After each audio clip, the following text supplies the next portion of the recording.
Welcome back to Financial Independence 101. This is Mike, and this is the place you go to get motivated, excited to make money, save money, invest money, and become financially independent just like me. Today I'm going to debunk a lot of myths, 6 myths about credit cards. And I'm going to find out why credit cards really are good. I'm going to give you that at the end, the good points of credit cards. You're going to see a lot of that throughout this, but let's debunk these 6 myths about credit cards right now. So welcome back to Financial Independence. I hope you're digging the new do. The wife told me I had to get a cut, so I do what she says. Anyway, I did actually save $10 by trimming it up myself, but she did not like the look, so I had to go spend the $10. Anyway, let's get into smashing these myths, and smash that like button for me, please.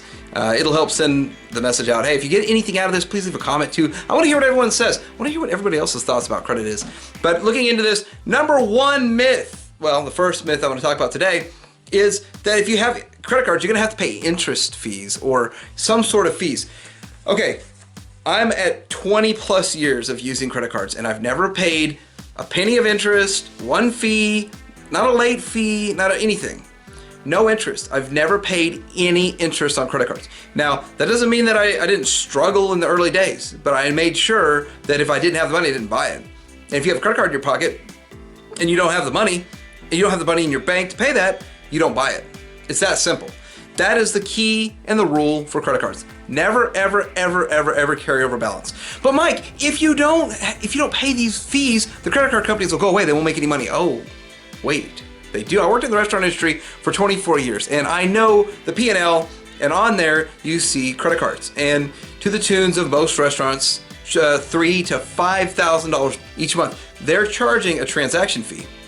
Credit card companies do charge transaction fees. They're making money off of every transaction. Every time you swipe your credit card, that credit card company is making somewhere between 12 and 40 cents, depending on where it is, the contracts they've dealt with, all these other retailers and all of that. But the reality of it is, yes, you are helping fund their organization without any interest. So people like me that don't pay interest, don't carry a balance and all this stuff, I'm not taking down credit card companies. I'm helping them because I still use their service. So the second thing about credit cards, the second myth we're gonna debunk is that you'll spend more money just because you have a credit card. You know, that is just saying that you are gonna be financially irresponsible. And you don't become financially independent by being fiscally irresponsible. Now I can tell you right now that there may be some truth to that.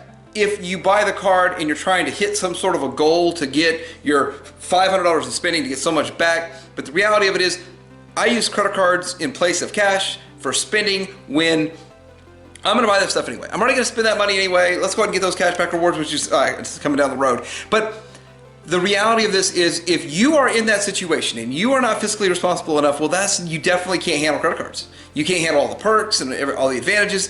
You can't handle that if you end up spending more money than you would spend already, simply because you have a credit card in your pocket. Number 3 is everybody looks at credit cards as if you have a credit card and it's open, it's a debt. It can't be further from the truth. See, I have, I can't even count. I had a drawer full of them, like 11? I don't know. I only use 4 regularly. But I generally have to pay off 1 or 2 of them every month. It's because sometimes I don't use them. Sometimes I have 2 that I use like 3 times a year. But the reality of this is you can get a credit card everywhere. And if you get a credit card and you don't pay it off, there's no need to close it. We'll get into that later in another myth. But Home Depot, Lowe's, Macy's, I don't know. I wouldn't shop at Macy's.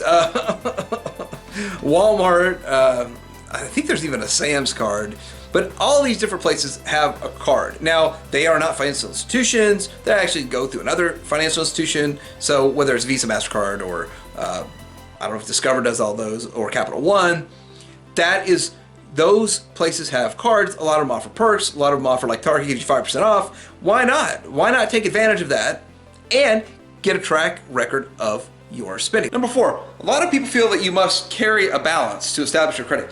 And this is a myth that's out there. If you don't have a balance on your credit card, like me, I've never carried balance on my credit card. Like the next month it's back to 0. Well, or whatever I've spent from the time that I got the bill and paid the bill. But I don't carry a balance. I never have. And from month to month to month to month, I'm not paying on stuff from 1987. I'm paying on literally last month's spending, and that's it. And a lot of people say, well, you can't do that. You can't develop credit like that. Well, I got an 805 credit score, 804 or whatever, and I do that. Like, I don't carry a balance, and I have an 800 credit score, so I'm living proof. You do not have to carry a balance. So if you start out with a credit card, you have zero credit, and you literally spend $100 a month or $200 a month on your credit card, and then you pay that $200 when you get your bill, that is exactly the same as somebody that's got a $1,000 balance and it just pays the minimum and pays the minimum. That's going to be the same as long as you pay on time. That's all it's looking at. Will you pay on time? That's the reality. If you carry that balance, you're just wasting money on interest. Number 5. A lot of people say that debit is better. Debit is not better. A debit card versus a credit card debate. Which one's better? And I want to talk about debit for a second. I never had a debit card. My wife had a debit card. But do you understand that you're really giving everybody a direct line to your bank account?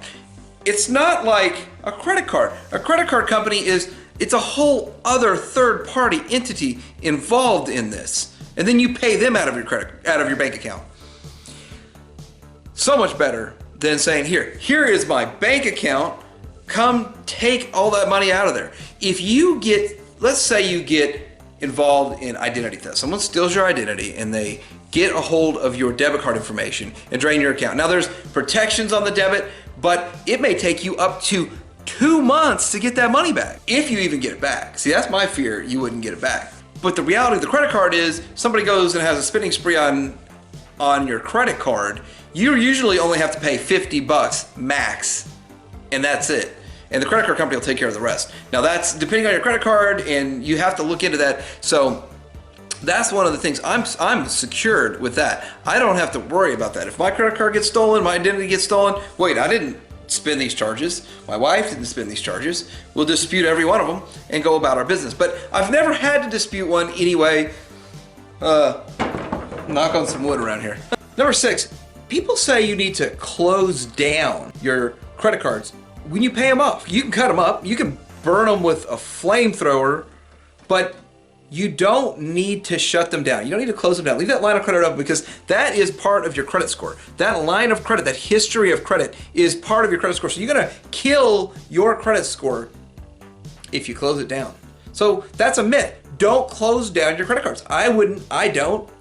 Sometimes if you leave them inactive for 7, 8, 9, 10 years, yes, you will, they'll shut it down because they can only put out so many cards at a time. So with that, I try to keep my favorite 4 active throughout the year. And I'm pretty sure, as long as I use it within the year, I'll be good and it won't be a big deal. Let's talk about the positives of a credit card. And for those of you who are fiscally responsible to not have to carry a balance over and over and over, there are several positives to having a credit card. Number 1 is a buyer protection. So you are protected. Just like with PayPal, you get a buyer protection. At eBay, you get buyer protection. With your credit cards, you get buyer protection. Let's say something happens, a deal goes south or whatever, your credit card company is very powerful, very strong, and they will go after that charge for you. But on top of the buyer protection on that, sometimes there is warranty extensions and a lot of things you can look into. You really want to check that out with your individual credit card company. Next, I want to talk about cashback bonus. This is what I get on my credit cards. This is what my credit card is all about. I can't wait. Every month I'm excited. How much is my cashback bonus? Sometimes it's 40, sometimes it's 70. I've had it up to 140 or 150 once. I mean, that's not a whole lot of money, I know, but it's free. It's free, non-taxable income, money.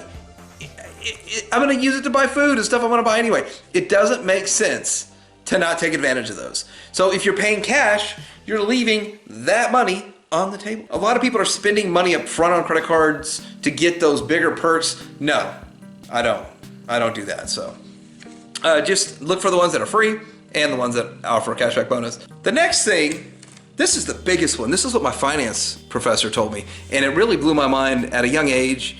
Credit cards are free money for 30 days. So let me explain this to you. So if you buy something on your credit card and let's say it is the 28th of the month, and then you get your bill, well, say the 15th of the next month, right? That's when your bill gets generated, and then you have an additional couple of weeks, maybe 3 weeks, till it's actually due. Say the 6th of the next month. You could have 30 days that you floated several $100s, maybe a couple thousand, if for whatever reason you got a big purchase coming up or whatever you got going on. That was free money for 30 days. There is no other place that you're gonna get free money like that for 30 days. No, go to your bank and see how much they charge for a 30-day loan. It's a lot higher than zero. A lot. I mean, they'll probably only want to give you zero for your money that you put in there, but it's free money. Don't pass on that. Now, the downside is if you're going to be spending $3,000 to buy something, you better have that $3,000 to pay that card off. Do not let that roll over and not pay that $3,000 off and try to pay the minimum. That's when you don't mess with credit cards if that's your mentality. But if you use it for free money for 30 days, I do it. I float money all the time. The other thing is, it is the fastest way. Credit cards are the fastest way to establish credit. You can establish credit very quick and easy. Maybe it's not the fastest, it's the easiest. When you're 18 years old and you're out there, it seems like every credit card company will give you a credit card. And it's really simple. And if you're responsible with it and you pay it off at the end of every month, 6 months down the road, you actually have some sort of credit. You have some history. Now, it's not history that's going to get you into the 800s. That would take a few years, maybe even a decade, but it's enough history to say that you know how to do it. Now, if you're trying to establish credit history, again, don't just do credit cards. You need multiple different types of loans, multiple different types of payments. They also look at other things such as your utilities, you pay your utilities and all that stuff. But that's for another video. But the reality of it is, one quick and easy way to establish credit is through a credit card. So I really hope you enjoyed this and got a little bit out of it. I just hope that you can learn something about credit cards. Shifting the mindset about money entirely. I mean, money, everyone wants to spend it. Well, you don't need to spend it. Like, there are necessary expenses. Put them on your credit card. Don't use a debit card. Be smart about this stuff. I am terrified of debit cards. I would never ever want to have any of my accounts linked to someone could just get the whole thing, every dollar out of my bank account. That would scare me. So credit cards are so much better, so much more superior. I think we're probably a little too dependent on them, to tell our truth. But anyway, credit cards are good in the long run, and we debunk some myths. Like, subscribe, put some stuff in the comments. Tell me what you think, because I like to hear it. Like, subscribe. Financial Independence 101 out.